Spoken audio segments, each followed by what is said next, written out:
자, 지난주 금요일이죠. 쌍특검 법안에 대한 윤 대통령의 거부권 행사로 전국에 그야말로 살얼음판을 걷고 있습니다. 한동훈 비대위원장 그간 김건희 특검법 이렇게 규정해 왔었죠. 들어보시죠.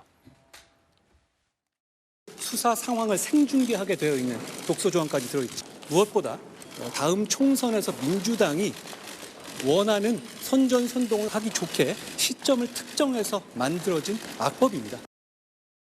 그 법을 통해서 4월 9일, 4월 8일, 4월 10일에도 계속 생중계를 하겠다는 거 아닙니까? 국민의 눈과 귀를 가리는 것이고 국민의 선택권을 침해하는 것이라고 생각합니다. 과연 민주당이나 다른 당들이 통과시킬지 한번 보죠. 그 법은 총선을 그걸로 뒤덮고 국민들의 선택권을 침해하겠다는 명백한 악법입니다. 그 법에 대한 거부권은 국민을 위해서 당연한 겁니다.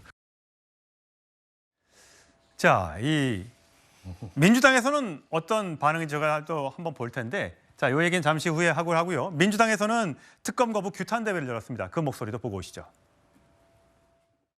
윤석열 정권의 김건희 방탄 국민이 거부한다.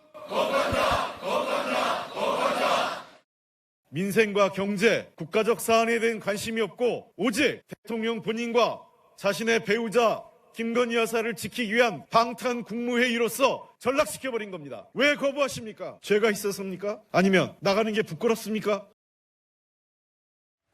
네, 윤석열 대통령 제2요구서 우리 헌정사에서 특검 도입 시 항상 여야 합의로 처리를 해왔다. 삼권 분립의 원칙을 존중한 관례다. 근데 이는 불문 헌법으로 볼 만한 관행이다. 이렇게 얘기를 했습니다. 자, 이종근 평론가, 네. 불문 헌법으로 볼 만한 관행이다. 이거 어떻게 해석하세요? 글쎄요. 불문 헌법으로 볼 만한 관행일까요?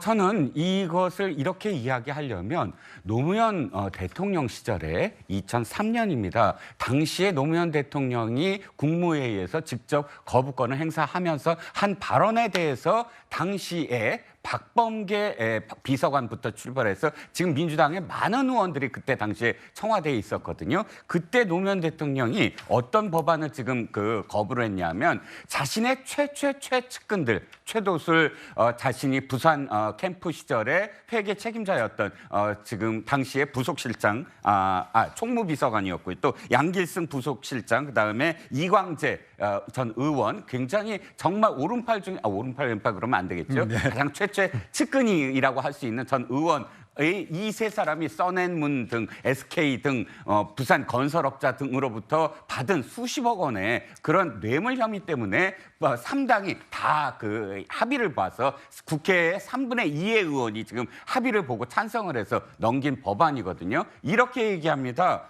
특검과 관련돼서 대통령은 특검을 견제할 권리가 있다. 그 권리를 침해당했기 때문에 거부권을 행사한다라고 했습니다. 이게 불문헌법으로 볼 만한 관행을 깼는데도 불구하고 당시에는 아무런 어떤 그런 이의를 제기하지 않았습니다. 민주당이요. 그렇다면 이건 이미 깨진, 이미 대통령의 권한이라고 자신들도 인정했던 그런 거부권을 지금에 와서 한 번도 거부하지 않았다라고 이야기하면서 불문헌법이라고 이야기할 수 있을까? 저는 의의를 제기합니다. 예, 이준석 전 대표는 이런 얘기도 하더군요. SNS에 글을 올려서 아니 김건희 특검법은 거부할 수 있습니다만 왜 50억 클럽의 특검법까지 거부권을 같이 쓰는 이유가 뭐냐? 왜 50억 클럽에 방어막을 치는 것이냐라는 또 글을 올려서 굉장히 또 논란이 되기도 했었습니다. 자, 민주당에서는 오늘 이런 반응이 나왔어요. 박성중 대변인이 자, 이게 시기가 문제지 않냐. 총선에 미칠 수 있는 영향이 있지 않냐. 저희가 이제 거부권을 행사했으면 빨리 국회 본회의에서 9일쯤에 처리를 해줘야 되는데 지금 국민의힘은 모레를 얘기하고 있지만 권한쟁의 심판을 검토하고 있기 때문에 우리는 2월쯤 돼야지만 표결할 거다 이렇게 얘기하면서 결국 총선을 노린 거 아니냐라는 비판을 국민의힘으로부터 민주당이 지금 받고 있는 상황입니다. 자, 민주당 대변인의 발언 듣고 오시겠습니다.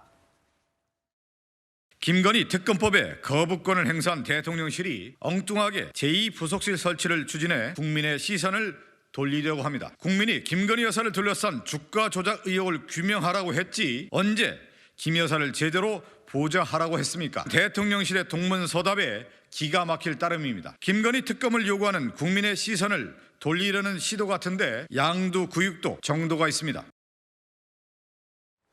예, 민주당에서 지금 양두구육 얘기가 또 나왔습니다. 이준석 전 대표하고도 연관이 되는 키워드긴 합니다만 어떻게 보세요? 이게 총선이 이제 90여일 앞으로 다가온 상황에서 이게 굉장히 정치권에는 큰 이슈가 될 것 같습니다. 대통령이 거부권을 행사할 것은 너무나 명백하게 예견이 됐던 사실이었고 그렇다면 다시 국회가 재의결을 하는 것이 순리에 맞는 일정입니다.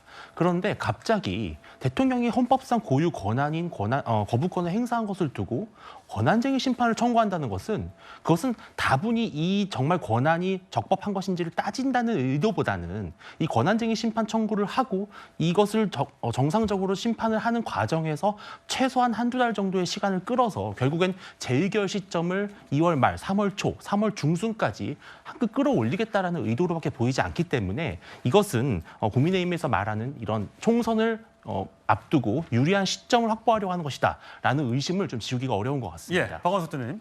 대통령의 거부권 행사는 국회법상 15일 이내라는 그 시한이 정해져 있지만 재의결은 시점이 특정돼 있지 않습니다. 그 여야 합의로 정하게 돼 있는데 합의가 안 되면 이제 의장이 정하겠죠. 그러니까 결국 권한쟁의 심판 없이도 여야가 합의하지 않는 이상 국민의힘이 원하는 대로 뭐 1월 9일 날 투표할 이유는 없는 거예요. 그런데 이제 권한쟁의 심판을 내는 의미는 저게 아마 헌법상 인정되기는 어려울 겁니다.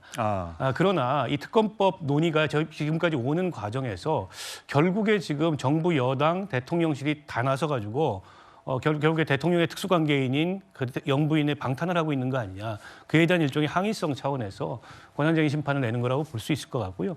과거에 박근혜 전 대통령 탄핵 시절에 이 특별검찰관 구성과 관련해서 특별검사 구성과 관련해서 권한쟁의 심판을 박근혜 대통령이 냈던 적이 있었어요. 그와 유사한 거라고 저는 보면 될 것 같고 저는 한동훈 비대위원장이 어떤 시점대에 본인이 섰는지를 인식해야 된다고 봅니다. 이분이 이제 동료 시민을 굉장히 강조하시는데요. 그 동료 시민의 70%가 이 특검법이 필요하다. 그리고 이걸 거부권 행사하는 건 방탄이다. 이렇게 인식하고 있어요. 그 동료 시민들한테 자기는 무슨 말을 할 건가. 그에 대한 답이 있어야 된다고 생각합니다. 예, 동료 시민 언급하시면서 말씀하셨던 여론조사는 저희가 나중에 저희 홈페이지에 게재를 하도록 하고요. 자, 조금 전에 한동훈 비대위원장이 이번 주 일정으로 강원도 춘천 8일 날 있다고 했는데 춘천 아니라 원주라는 점 바로 잡고 넘어가도록 하겠습니다. 다음 소식으로 가겠습니다.